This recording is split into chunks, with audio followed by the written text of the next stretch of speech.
स्वागत है आपका इस वीडियो में। और इस वीडियो में हम समझने वाले हैं गीता के प्रथम अध्याय का सार, यानी कि उसका जो मर्म है वो क्या है, उसका निचोड़ क्या है और वो हमारे जीवन में क्यों महत्वपूर्ण है। तो सबसे पहले हम गीता का जो सार है उसकी इंट्रोडक्शन समझेंगे। उसके बाद जो उसके जो महत्वपूर्ण बिंदु हैं, यानी कि जो उसका बिल्कुल निचोड़ है जो हमारे जीवन को बदल सकता है, उसको समझेंगे। और उसके बाद कुछ और विशेष बातें जो गीता से जुड़ी हुई हैं उनको समझेंगे।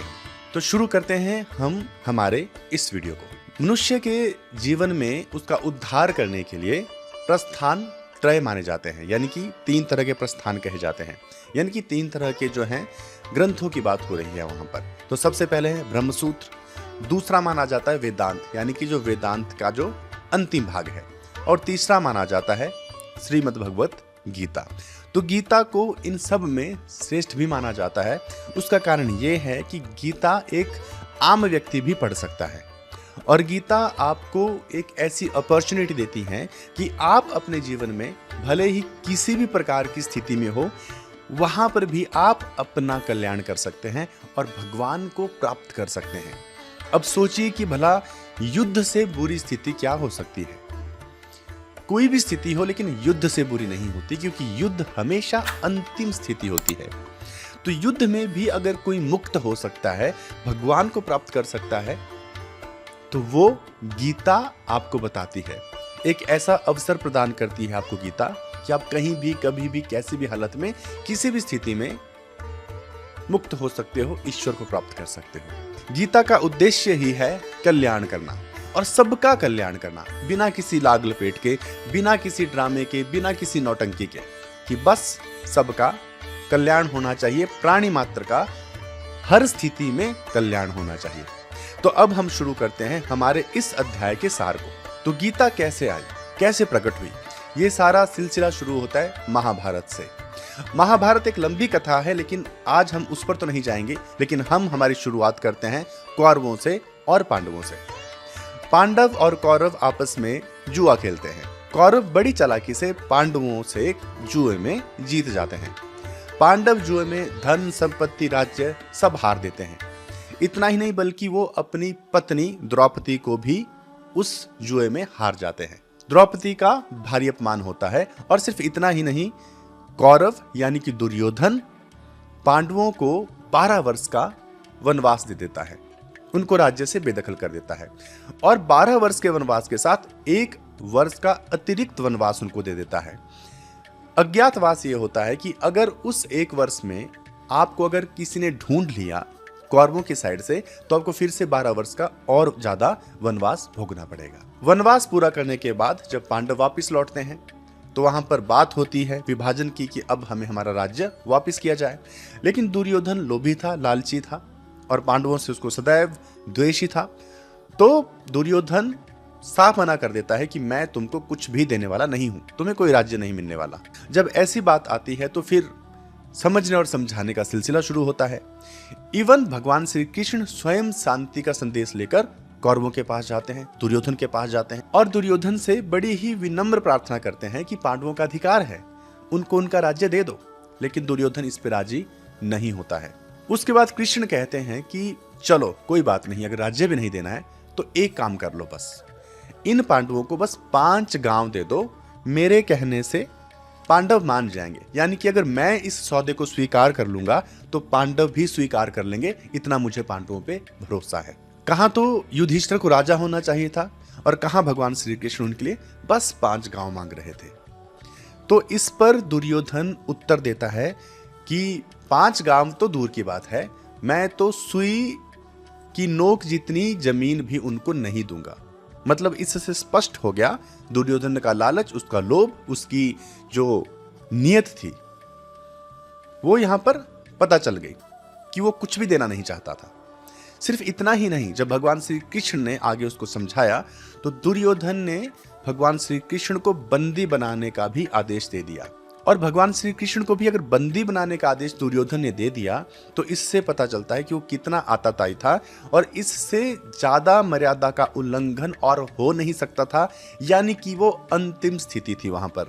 कृष्ण को बंदी बनाने का आदेश दे दिया गया, मतलब अब सारे विकल्प समाप्त हो गए। अब उसके बाद कुछ नहीं बचा, अब केवल युद्ध ही विकल्प बचा। अब हम चलते हैं सीधे युद्ध क्षेत्र में। युद्ध क्षेत्र में कौरवों की सेना और पांडवों की सेना आमने सामने खड़ी है। अब जब दुर्योधन देखते हैं पांडवों की सेना को तो वो दौड़े दौड़े द्रोणाचार्य के पास जाते हैं। क्यों जाते हैं? क्योंकि उनको पांडवों की सेना को देखकर भय लगता है, क्योंकि पांडव सब एक साथ खड़े थे, संगठित होकर खड़े थे, इसलिए उनमें बड़ा ही बल नजर आ रहा था। और सबसे बड़ी बात है कि उनके साथ भगवान श्री कृष्ण भी खड़े थे। अब दुर्योधन के पास भले ही पांडवों से बड़ी सेना थी, लेकिन फिर भी उसके मन में भय आ गया, क्योंकि जो अधर्म पे होता है वो व्यक्ति अंदर से हमेशा भयभीत रहता है। भौतिक चीजों का बल हमेशा कच्चा है, तो इसी कारण से दुर्योधन भयभीत हो रहा था। भले ही उसके पास 11 अक्षौहिणी सेना थी, जबकि पांडवों के पास बस 7 अक्षौहिणी सेना थी, लेकिन उनके पास भगवान श्री कृष्ण थे। अब दुर्योधन दौड़े दौड़े द्रोणाचार्य के पास जाते हैं और द्रोणाचार्य के मन में पांडवों के प्रति विष पैदा करने की कोशिश करते हैं। दुर्योधन ऐसा इसलिए करते हैं ताकि वो ये सुनिश्चित कर सके कि द्रोणाचार्य डट के पांडवों का मुकाबला करेंगे, क्योंकि यहाँ बात ऐसी है कि द्रोणाचार्य उनके भी तो गुरु थे। इसलिए उसको ये शंका थी कि कहीं ऐसा ना हो जाए कि द्रोणाचार्य ठीक से काम ना करें या ठीक से युद्ध ना करें तो हम हार जाएंगे। इसीलिए वो द्रोणाचार्य को यहाँ पर अपनी तरफ करने की कोशिश कर रहे थे। वैसे तो द्रोणाचार्य उन्हीं की तरफ से युद्ध कर रहे थे, लेकिन कहते हैं ना कि मन से भी तो उनकी तरफ होना जरूरी था। तो यहाँ पर दुर्योधन द्वेष पैदा करने की कोशिश करते हैं, बहुत सारी बातें कहते हैं जिससे द्रोणाचार्य के मन में पांडवों के प्रति द्वेष उत्पन्न हो जाए। अब दुर्योधन द्रोणाचार्य को बहुत सारे तर्क देते हैं, लेकिन द्रोणाचार्य दुर्योधन की इन बातों का कोई उत्तर नहीं देते। अब जब दुर्योधन की बातों का द्रोणाचार्य जब कोई उत्तर नहीं देते, कोई प्रतिक्रिया नहीं देते, तो दुर्योधन बेचैन हो उठता है, व्याकुल हो उठता है, क्योंकि उसे लगा कि शायद द्रोणाचार्य मेरी बातों में नहीं आए। अब ऐसी स्थिति होने से दुर्योधन का मानसिक संतुलन बिगड़ गया। वो निराश हो गया कि क्या करूं, द्रोणाचार्य तो मेरी बातों का उत्तर ही नहीं दे रहे, यानी कि वो मेरी बातों से सहमत नहीं है। अब वहीं पर थोड़ी दूरी पर खड़े थे भीष्म पितामह। अब वो दादा थे, सबके बुजुर्ग थे, बड़े थे। उन्होंने इस घटना को देखा, उन्हें लगा कि दुर्योधन तो बड़ा ही उदास हो गया है, तो उसी को थोड़ा सा प्रसन्न करने के लिए यहाँ पर भीष्म पितामह जोर से शंख बजाते हैं। हालांकि यहाँ पर शंख सिर्फ और सिर्फ दुर्योधन को प्रसन्न करने के लिए बजाया गया था, लेकिन जैसे ही सेनापति ने शंख बजाया, कौरवों की जो बाकी सेना थी उन्होंने भी शंख बजाना शुरू कर दिया, यानी कि फॉलो करना शुरू किया, और जोर जोर से ढोल, नगाड़े और अलग अलग तरह के वाद्य यंत्र वहां पर बजने लगे और एक बड़ा ही गंभीर माहौल वहां पर उत्पन्न हो गया। अब यहाँ पर जब शंख बज गया तो पांडवों की सेना में अर्जुन और भगवान श्री कृष्ण, जो कि एक बड़े ही दिव्य रथ पर बैठे हुए हैं। अर्जुन का रथ अग्निदेव ने उनको दिया था, उसके ऊपर बड़ी ही दिव्य ध्वजा लगी रहती थी जो बहुत लंबी थी, और ये कहा जाता है कि उसकी विशेषता यह थी कि वो किसी भी झाड़ या पत्तों में अटकती नहीं थी, और उसके ऊपर स्वयं हनुमान जी बैठे हुए थे और सारथी बनकर भगवान श्री कृष्ण बैठे हुए थे, और खुद कुंती पुत्र अर्जुन खड़े थे। तो अब भगवान श्री कृष्ण भी जोर से शंख बजाते हैं। अब यहां पर एक सवाल उठ सकता है कि कौरवों में सेनापति भीष्म बजाते हैं शंख, तो वहां पर कृष्ण क्यों बजाते हैं? क्योंकि उनकी सेनापति तो धृष्टद्युम्न थे। वो इसलिए क्योंकि वास्तविक जो सेनापति थे वो भगवान श्री कृष्ण ही थे, वही युद्ध में प्रमुख थे, और उन्हीं के दिशा निर्देश से, उन्हीं की रणनीति से ये युद्ध लड़ा जा रहा था। और दूसरी महत्वपूर्ण बात यह है कि पांडवों में भी कृष्ण को ही हमेशा प्रमुख माना जाता था। तो अब भगवान श्री कृष्ण जोर से अपने दिव्य शंख को बजाते हैं और अर्जुन अपने दिव्य शंख को बजाते हैं, और उसके बाद सभी पांडव अपने अपने शंखों को बजाते हैं, और उसी तरह से ढोल नगाड़े जोर जोर से बजने लगते हैं, और इतने जोरों का कंपन होने लगता है वायु के अंदर, धरती में, आकाश में, कि कौरवों की सेना में भी एक भय की लहर दौड़ जाती है। अब अधर्मी तो डरेंगे ही, क्योंकि उनके भीतर अधर्म है जो कि कमजोर करता है, खोखला करता है। तो इस प्रकार से यहाँ पर युद्ध शुरू हो गया। अर्जुन बड़े ही जोश में भरे हुए थे। वो अपने हाथ को अपने गांडी पे रख देते हैं और वो अपना पहला आदेश अपने सारथी भगवान श्री कृष्ण को देते हैं। वे भगवान श्री कृष्ण से कहते हैं कि हे कृष्ण, हे मधुसूदन, मेरे इस रथ को दोनों सेनाओं के मध्य में ले जाकर स्थापित कर दो या स्थित कर दो, ताकि मैं ये देख सकूं कि मुझे किन लोगों के साथ युद्ध करना है, यानी कि कौन कौन ऐसे लोग हैं जो मेरे साथ युद्ध करने के योग्य हैं। तो मैं जरा इनको ठीक ठीक से देख लूं। अब ये आदेश पाकर भगवान श्री कृष्ण भी रथ को दोनों सेनाओं के बीच में जाकर खड़ा कर देते हैं। लेकिन यहां पर भगवान श्री कृष्ण की एक चालाकी भी है। चालाकी ये है कि भगवान श्री कृष्ण ने रथ को एक ऐसी जगह पर खड़ा कर दिया जहां पर भीष्म पितामह का रथ और गुरु द्रोण का रथ स्पष्ट रूप से नजर आ सके। लेकिन भगवान श्री कृष्ण भला ऐसा क्यों करते हैं? अब कृष्ण कर रहे हैं तो कोई ना कोई कारण तो जरूर होगा। कारण यह था क्योंकि भगवान श्री कृष्ण चाहते थे कि भीतर का जो मोह है वो बाहर आ जाए। इसीलिए भगवान श्री कृष्ण रथ को बीचों बीच जाकर खड़ा कर देते हैं और ये वचन अर्जुन से कहते हैं। कृष्ण कहते हैं कि हे पार्थ, हे अर्जुन, तू इस युद्ध में आए हुए इन कुरुवंशियों को देख। अब कुरुवंशियों को कहने का क्या अर्थ है, जबकि यहां पर कौरवों को भी कहा जा सकता था। एक तरफ पांडव थे और एक तरफ कौरव, लेकिन जब कुरुवंशी शब्द प्रयोग किया जाता है तो उसमें पांडवों की भी बात होगी और कौरवों की भी बात होगी। यानी कि कृष्ण जानबूझ के कहते हैं कि तुम यहां सबको देखो, पांडवों को भी देखो और कौरवों को भी देखो। तो दोनों सेनाओं को देखने की बात यहां कहेगी। अब भला इससे क्या होगा? अब जो इससे हुआ वो सुनो। भगवान श्री कृष्ण कह रहे हैं, कोई साधारण व्यक्ति नहीं कह रहा है। भगवान श्री कृष्ण के इन शब्दों से अर्जुन के ऊपर बड़ा ही गहरा प्रभाव पड़ा। अर्जुन का मोह बाहर आने लगा। अर्जुन ने देखा कि एक तरफ तो भीष्म पितामह खड़े हैं, ये तो बड़े ही पूज्य हैं, ये तो दादा समान है। क्या इनके साथ युद्ध करेंगे? इनको मार देंगे? इन्होंने तो अपने हाथों में, अपनी गोदी में हमें खिलाया होगा, अपने हाथों से पाल पोस के बड़ा किया है, हम पे दुलार लुटाया है, तो इनके साथ भला कैसे लड़ा जा सकता है? और एक तरफ गुरु द्रोण है जिन्होंने हमें अस्त्र शस्त्र विद्या सिखाई, क्या अपने ही गुरु को मार डालेंगे? और इसी तरह से वो अपने बाकी संबंधियों को भी देखने लगते हैं, जैसे ससुर है, मामा है, साला है, पुत्र हैं, पौत्र हैं, ठीक है, भाई हैं, मित्र हैं और भी संबंधी हैं। और एक एक करके अर्जुन अब सब संबंधियों को देखने लगते हैं। वो पांडवों को भी देखते हैं, वो कौरवों को भी देखते हैं, क्योंकि अब अर्जुन के मन में एक ही भाव है, दो भाव नहीं है। वो एक भाव से देख रहे हैं कि हम सब एक ही परिवार हैं, अलग अलग नहीं हैं। और यहीं से वो मोह बाहर निकलना शुरू हो गया। जो अर्जुन पहले पूरे जोश से भरा हुआ था, जिसने गांडीव उठा लिया था और वो ये कह रहा था कि भला देखने तो दो कौन कौन है जो मुझसे युद्ध करने योग्य है, वही अर्जुन अब क्या शब्द बोलता है। अर्जुन कहता है कि अपने इन संबंधियों को देखकर मेरा गला सूख रहा है, मेरे अब हाथ कांपने लगे हैं और मेरी त्वचा जलने लगी है, मैं खड़ा नहीं हो पा रहा हूं और मेरा गांडीव हाथ से छूट रहा है और मेरा मन भ्रमित हो रहा है। शूरवीर अर्जुन अब इस तरह के शब्द बोलते हैं, वो पूरी तरह से शोकग्रस्त हो जाते हैं, यानी कि व्याकुल हो जाते हैं और बेचैन हो जाते हैं। थोड़ी देर पहले जिस युद्ध को करने के लिए अर्जुन आए थे, अब उनकी बातें पूरी विपरीत होने लगी हैं।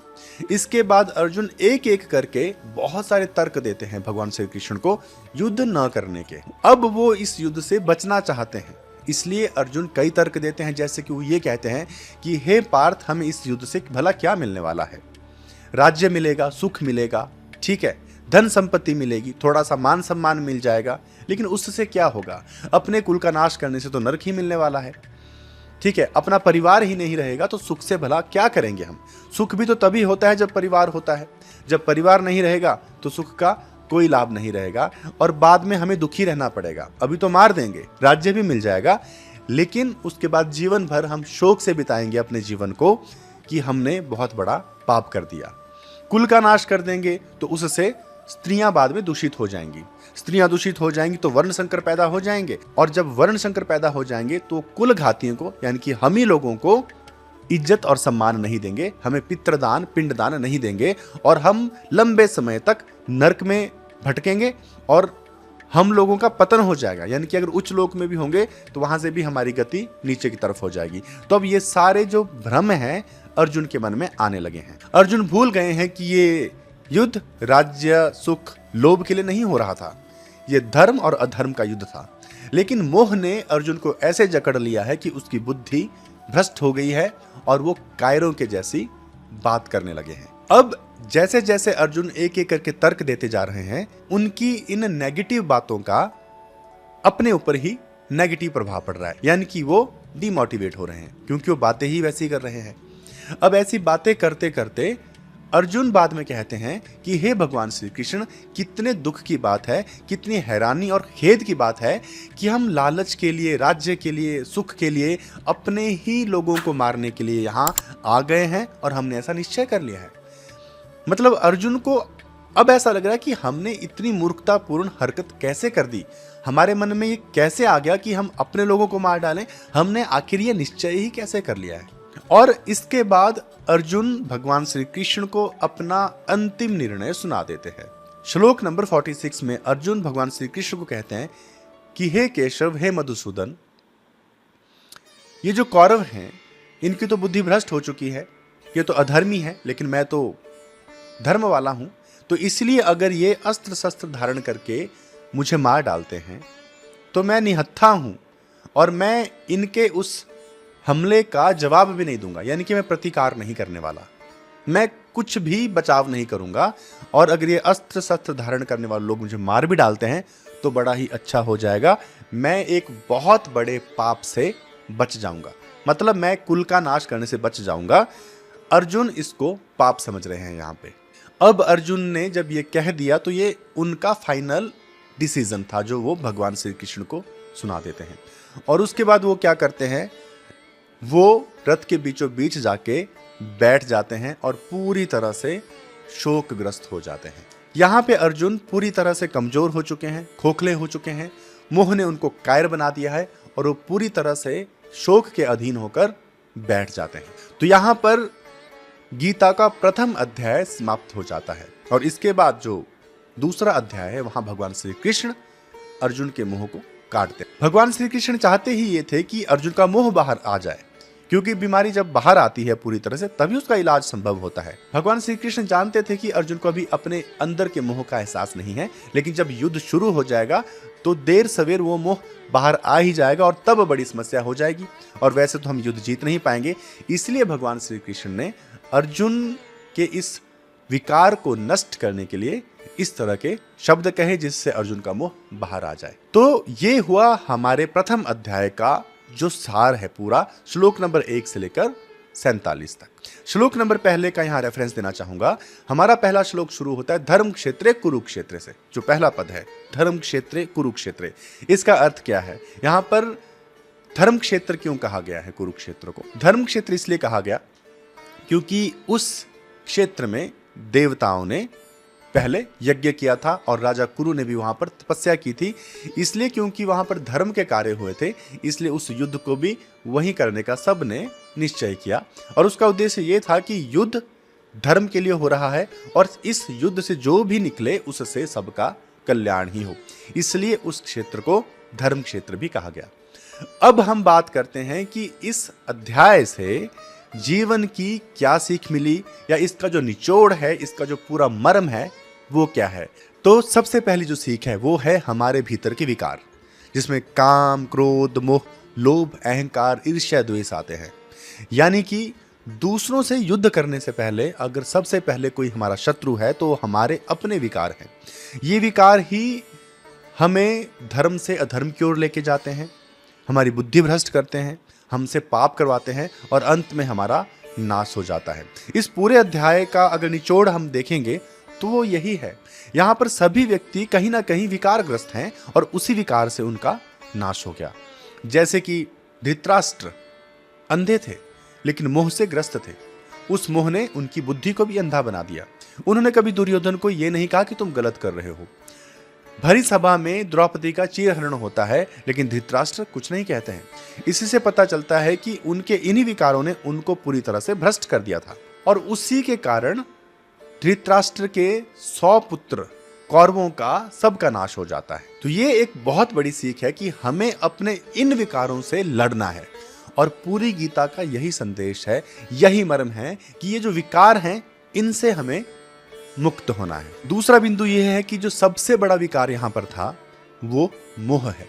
वैसे तो बाकी के विकार भी अपने आप में विकार ही हैं, उससे भी नाश ही होता है, लेकिन मोह किस तरह से व्यक्ति को प्रभावित करता है वो हमने यहां पर देखा।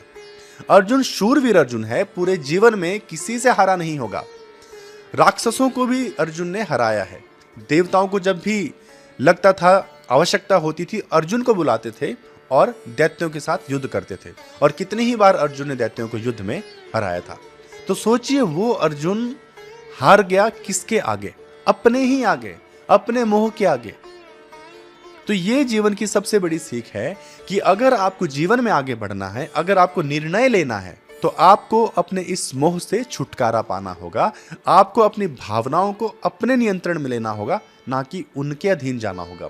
क्योंकि जीवन में हम सबको कड़े निर्णय लेने पड़ते हैं, और वो निर्णय हम तभी ले सकते हैं जब हम अपने बंधनों से मुक्त हो। हमने देखा कि अर्जुन किस तरह से घुटनों पे बैठ जाते हैं और कैसी कैसी बातें करते हैं कायरों वाली। तो एक शूरवीर कायर बन सकता है इसी मोह के कारण। इसीलिए हमें समय रहते ही अपने इस मोह को नियंत्रित करना चाहिए। और उसको नियंत्रित कैसे करेंगे, या उस पर हम विजय कैसे प्राप्त करेंगे?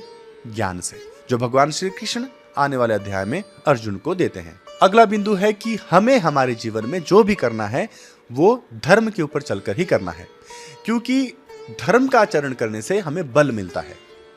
कहते हैं कि धर्म का बल सच्चा है, क्योंकि धर्म का मार्ग ईश्वर का मार्ग है। जब आप धर्म के मार्ग पे चलेंगे तो हमेशा ईश्वर आपके साथ चलेंगे। यानी कि अगर धर्म युद्ध होगा तो भगवान आपके साथ युद्ध करेंगे। जैसे कि इस धर्म युद्ध में भी भगवान श्री कृष्ण, हनुमान भी अर्जुन के ही साथ थे, यानी कि पांडवों के साथ थे। और दूसरी तरफ दुर्योधन, जिनके पास बहुत ज्यादा सेना थी, लेकिन उनके पास भगवान नहीं थे और वो अधर्म पर चल रहे थे, इसलिए कमजोर थे। और इसलिए दुर्योधन भयग्रस्त हो रहा था, बड़ा ही डर रहा था, भयभीत हो रहा था। जीवन में हम लोग कभी भी गलत काम करते हैं तो हमें डर लगने लगता है, हम एकदम से कमजोर पड़ जाते हैं।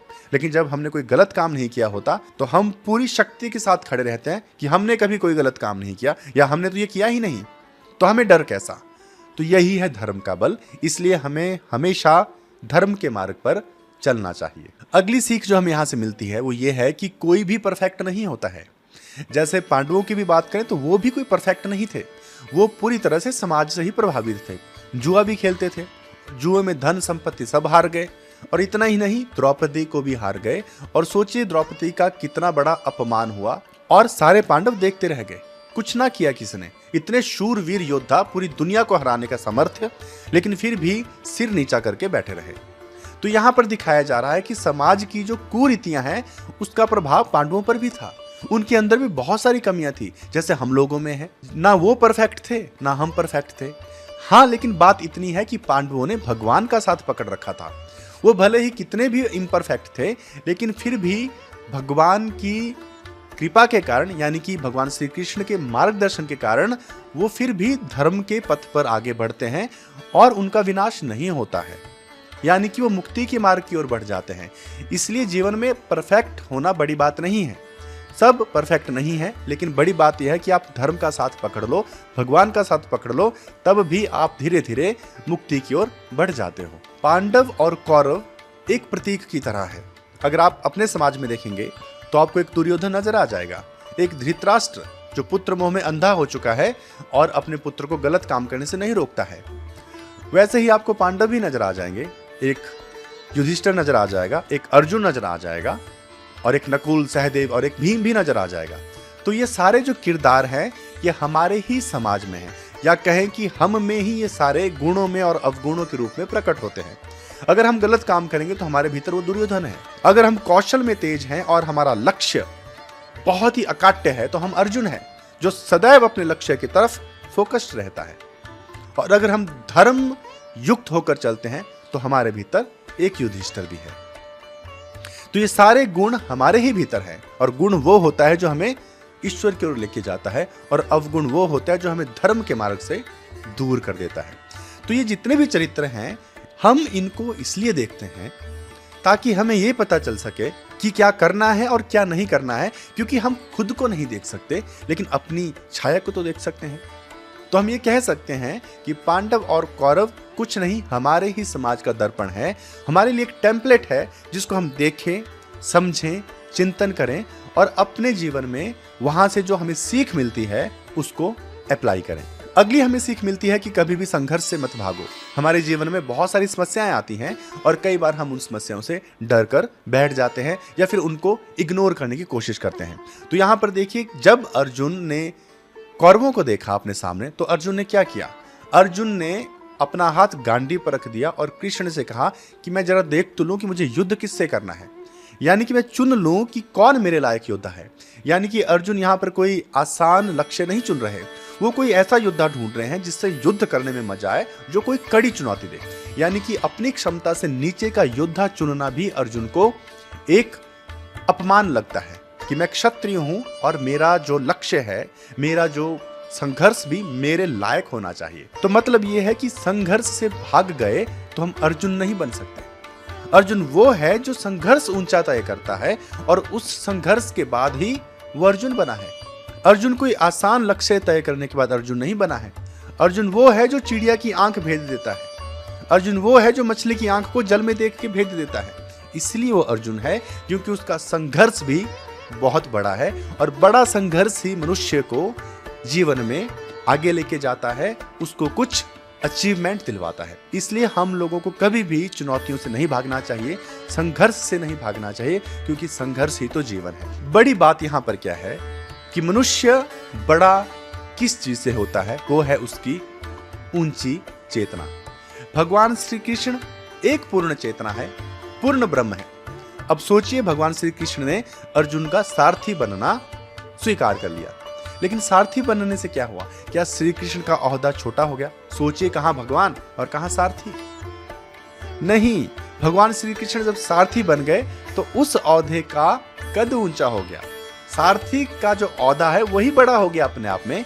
यानी कि कोई भी बड़ा छोटा ओहदों की वजह से नहीं होता है, कोई भी बड़ा या छोटा उसकी चेतना की वजह से होता है। जिसकी चेतना ऊंची है वो जिस भी स्थान पे जाएगा वो स्थान बड़ा हो जाएगा। यानी कि वो जो भी काम करेगा वही काम बड़ा हो जाएगा, क्योंकि उसको बड़ा छोटा होने के लिए किसी दूसरे की आवश्यकता नहीं है, वो किसी दूसरे पर निर्भर नहीं है, वो अपने आप में ही पूर्ण है, अपने आप में ही ऊंचा है। तो जीवन में हमें हमारी चेतना का विकास करके ऊपर उठना है, और यही तो गीता बताती है कि अपनी चेतना का विकास करो, उसको जितना ऊंचा उठा सकते हो उतना ऊंचा उठाओ। और ये चेतना कैसे ऊपर उठ सकती है, भगवान श्री कृष्ण आगे उपदेश देते हैं, ज्ञान देते हैं, और उसका उद्देश्य यही है, चेतना का विकास करना, मुक्त हो जाना, ईश्वर में एकाकार हो जाना। अब गीता से जुड़ी हुई कुछ महत्वपूर्ण और बड़ी ही विशेष बातें। गीता को गीता क्यों कहा जाता है? भगवान श्री कृष्ण जब अर्जुन को उपदेश देते हैं तो स्वयं को योग में स्थित करते हैं, और जब भगवान श्री कृष्ण अर्जुन को उपदेश देते हैं तो वो एक गाने की तरह था, एक धुन में भगवान श्री कृष्ण थे, गुनगुनाते हुए ही संदेश देते हैं। इसलिए इसका नाम गीता है। इसको गीतम भी कहा जाता है। गीता को उपनिषद स्वरूप भी कहा जाता है, क्योंकि गीता का जो आधार है वो उपनिषद ही है। यानी कि जो गीता की मूल भावना है वही मूल भावना उपनिषदों में भी है, इसलिए इसको उपनिषद भी कहा जाता है या उपनिषद स्वरूप भी कहा जाता है। गीता ब्रह्म का ज्ञान करवाती है, इसलिए इसको ब्रह्म विद्या भी कहा जाता है। गीता का जो प्रथम अध्याय है उसको अर्जुन विषाद योग भी कहा जाता है, क्योंकि इस अध्याय में अर्जुन को विषाद हो जाता है, वो विषाद से ग्रस्त हो जाते हैं और बाद में उनका योग हो जाता है। जब भगवान श्री कृष्ण उपदेश देते हैं तो कृष्ण को ज्ञान प्राप्त होता है और वो मुक्त हो जाते हैं, इसलिए इसको कहा गया अर्जुन विषाद योग, एक ऐसा विषाद जिससे योग पैदा हो गया। यानी कि हमारे जीवन में जितनी भी समस्याएं आती हैं उन्हीं समस्याओं के बाद ही मुक्ति का मार्ग भी प्रशस्त होता है। यानी कि बिना संघर्ष के कुछ इस दुनिया में हासिल नहीं होता है। तो ये था हमारे गीता के प्रथम अध्याय का सार और महत्वपूर्ण बातें और उससे जुड़ी हुई सीख। अगर आप गीता के सभी श्लोकों को एक एक करके डिटेल में सीखना चाहते हैं, श्लोक नंबर 1 से लेकर श्लोक नंबर 47 तक, तो हमारे ही चैनल पे आप उसकी प्लेलिस्ट में जा सकते हैं। उसका जो लिंक है वो डिस्क्रिप्शन में आपको मिल जाएगा, और वहां पर आप एक एक श्लोक को उनकी व्याख्या के साथ, उनके पदों की व्याख्या के साथ समझ सकते हैं और उसके बारे में ज्यादा जानकारी प्राप्त कर सकते हैं। उम्मीद करता हूं आपको गीता का प्रथम अध्याय का ये सार वाला वीडियो अच्छा लगा होगा और आपने यहाँ से जरूर कुछ सीखा होगा। मैं आपसे मिलता रहूंगा, तब तक के लिए आप अपना ख्याल रखिए।